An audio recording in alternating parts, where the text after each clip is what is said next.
നേപ്പാൾ സെമിൻപൂൾ സ്വദേശി പാർവതി നൽകിയ പരാതിയിലാണ് ഭർത്താവ് റോഷൻ, അമ്മ മഞ്ജു, അച്ഛൻ അമർ എന്നിവരെ പോലീസ് അറസ്റ്റ് ചെയ്തത്.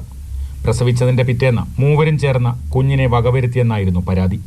വിശദമായ ചോദ്യം ചെയ്യലിൽ പ്രതികൾ കുറ്റം സമ്മതിച്ചു. 7ാം മാസത്തിലാണ് പാർവതി വീട്ടിൽ വെച്ച് ആൺകുട്ടിയെ പ്രസവിച്ചത്. ഒരു ദിവസം മാത്രം പ്രായമുള്ള കുഞ്ഞിനെ ഭർത്താവിന്റെ അമ്മ മഞ്ജു കഴുത്ത് ഞെരിച്ച് കൊലപ്പെടുത്തുകയായിരുന്നു.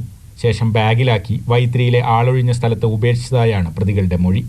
ഇക്കാര്യം സ്ഥിരീകരിക്കുകയാണ് പരാതിക്കാരിയായ യുവതിയുടെ സഹോദരി ജ്യോതി. ഗുരുപ്പിനാകുമ്പോൾ അവർ മരുന്ന് കൊടുത്തു, വാങ്ങിയിട്ട് പൊസിഷന് കൊടുത്തു. അപ്പോൾ പൊസിഷന് കൊടുത്ത് ആ കൊച്ചും മരിച്ചു പോയതാണ്. അപ്പോൾ 8 ദിവസം ഡെലിവറി ആയി. എട്ടാം ദിവസം പിന്നെ അവർ ബാത്റൂമിൽ പോകുമ്പോൾ അവർ ഇങ്ങനെ പിടിച്ചിട്ട് കൊന്നു കഴിഞ്ഞു.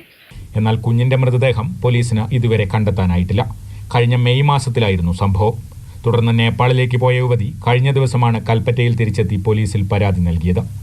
ഗർഭചിത്രത്തിനായി മരുന്ന് നൽകിയതോടെയാണ് യുവതി 7ാം മാസത്തിൽ പ്രസവിച്ചത്. മാതൃഭൂമി ന്യൂസ്, വയനാട്.